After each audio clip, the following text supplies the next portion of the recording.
वसुधैव कुटुंब रूपी परिवार वर्ग को मो नमस्कार। धन एमिति एक द्रव्य आज्ञा जे कि धनी ठू आरंभ करी गरीब पर्यंत, शिक्षित ठारू अशिक्षित पर्यंत, एमिति की भिकारी ठू आरंभ करी पागल पर्यंत समस्तंकर धनर इच्छा बा आगमनर इच्छा थाए, किंतु समस्ते निजर इच्छानुरूपक धन को पाई पारि न थांती। लक्ष्मी समस्तंकु आगमन करि न थांती। तेणु एई लक्ष्मी आगम बा धन आगम केमिति हेबो ता विषय आम आज चर्चा करिबा। आपण माने जानिथिबे विभिन्न प्रकारर क्रिस्टल रत्न थाए। प्रत्येक क्रिस्टल भिन्न भिन्न फल मिली थाए। जो रत्न कौनसी ग्रह विशेष पाई नुह, अर्थात जे कौनसी ग्रह खराब हेले स्पेसिफिक सेई ग्रह पाई से रत्न को धारण करा जाए। ए क्रिस्टल गुड़िक मध्य सेमिति स्पेसिफिक ग्रह पाई धारण करा जाए नहीं, ये स्पेसिफिक कार्य पाई धारण करा जाए। सेमिति गोटे प्रकार क्रिस्टल अच्छी जो रत्नर नाम होची पाइराइट स्टोन। यह केवल धनर आगमन कराई थाए। तार मध्य विधि विधान अच्छी। बिना विधि रे कौनसी रत्न मध्य धारण कले से कार्य करि न थाए। नले तो समस्ते पाइराइट पिंधिक तो धन आगमन करिदेबे। तार मध्य विधि रहिछि। तेणु पाइराइट रत्न को जानवे केमिति? विभिन्न प्रकार पाइराइट रत्न आसे, इंडियन भी आसे, आफ्रिकान कंट्री भी आसी थाए। विभिन्न जगार पाइराइट आसी थाए, विभिन्न क्वालिटीर मध्य आसी थाए। जेते भल क्वालिटी, जेते ग्लेज अधिक थिबो तार कार्य मध्य सेतिक करि थाए। जहाँकि सूर्य किरण पड़िले तार फल मध्य आहुरी बढ़ी जाई थाए। तेणु ये मध्य शुक्रर कारक प्राय, किंतु शुक्रर स्पेसिफिक कार्य करथाए। केवल ये धनागम करिथाए।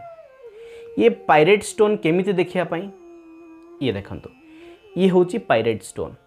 ये विभिन्न प्रकार, ये होची rough stone, pyrite rough stone. ये आफ्रिकान कंट्री रो, इंडियन कंट्री आगरू मु आणुथिली, जोटा कि फलप्रद अधिक नुहे, तार ग्लेजनेस कम अच्छी। तेणु ताकू वीडियो रे आपण देखि पारिबे। एबे ये होची पाइराइट रो इंडियन स्टोन, ये होची आफ्रिकान पाइराइट कंट्री रो। ये होची ग्लेज टिके अधिक रहुची। याकू आपण विभिन्न प्रकार रो आकू प्रयोग करि पारिबे। जेमिति आपण मुदी को धारण करि पारिबे, किंबा आपण ताकू माळ रे धारण करि पारिबे, किंबा ब्रेसलेट करी धारण करि पारिबे, किंबा आपण सोप रे हो घरे रखि पारिबे, जो थिरे आपणकर घर को आगमन भी करि थाए। विभिन्न प्रकार आपण प्रयोग ताकू लकेट करिकी मध्य पिंधि पारिबे। विभिन्न प्रकार प्रयोग करि पारिबे। किंतु आपण सी रफ स्टोन हो किंबा कटिंग टाइप रे भी हो, कटिंग टाइप रे भी आसुची, ताकू मध्य आपण ये होची कटिंग पाइराइट स्टोन। याकू कटिंग करिकी सेव रे करा जाउची। ये मध्य कटिंग सेव रे आसुची। ये मुदी देखो, ये होची कटिंग स्टोन। याकू आपण मुदी करिकी मध्य धारण करि पारिबे, ताकू लकेट करिकी धारण करि पारिबे। आपण जेमिति भी हो प्रयोग करि पारिबे। से मुद्दे केमिति ना, लक्ष्मी आपण माने जानिचंती कमला, जे कि शुक्रंकर अधिष्ठाता देवी। तेणु शुक्रंकर नक्षत्र रे आपण याकू धारण करिबे।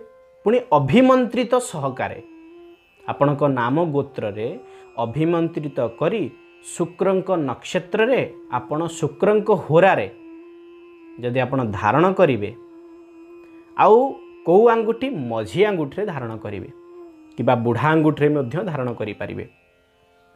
धारण कले ए जिनसटा आपण को धीरे धीरे धनागम करिवो।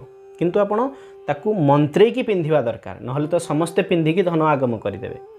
किंतु अभिमंत्रित सहकार रे उत्तम विधि विधान रे आपण जदि धारण करिवे, निश्चित भाव रे सी आपण को धन दब। आपण एमती रफ स्टोन को भी आपण मुदी करिकी पिंधि पारिबे। आपण तार सेप जिनिस को भी मुदी करिकी पिंधि पारिबे। बहुत जगह कम पैसा रे मध्य ऑनलाइन रे आपण को अवेलेबल होउची। किंतु बहुत जगह रे देखिबे ऑनलाइन गुड़िक इंडियन पाइराइट दे दौन, जोटा कि 300-400 टंका भितर आसी जीवो। किंतु ताहा बेले बेले सेतिक कार्य करि न थाए। आपण जेते बेले भी आनिबे उत्तम सबु बेले स्टोन रो क्वालिटी नहीं कि अधिक पैसा होता है। जिते अधिक पैसा देखिए तार क्वालिटी सेतिक बेटर होइथिबो निश्चित भाव में। रत्न सबु बेले आपण अभिमंत्रित करिकी ठीक विधि विधान रे पिंधिबे। तेणु आपको आपण घरे सोप्रे मध्य कि दुकान रे आपणकर धनागम पई आपण स्थापन मध्य करि परिबे, घरे मध्य स्थापन करि परिबे। आपण ब्रेसलेट भी पिंधि पारिबे, जो माने मुदी पिंधिबा पई इंटरेस्टेड नहंती से माने ब्रेसलेट पिंधि पारिबे, माळ मध्य पिंधि पारिबे, किछि भी किबा लॉकेट पिंधि पारिबे, किछि भी करिकी आपण ताकू जदि निज बॉडी सहित टच रखै पारिबे बा निजर क्लाइमेट सहित आपण जदि टच रखिबे सी आपण को निश्चित भाव में आगमन करि थाए। तेणु आशा करूची आपण को वीडियोटी भल लागिथिबो। तेणु आज पई एतिक। धन्यवाद। नमो नमः।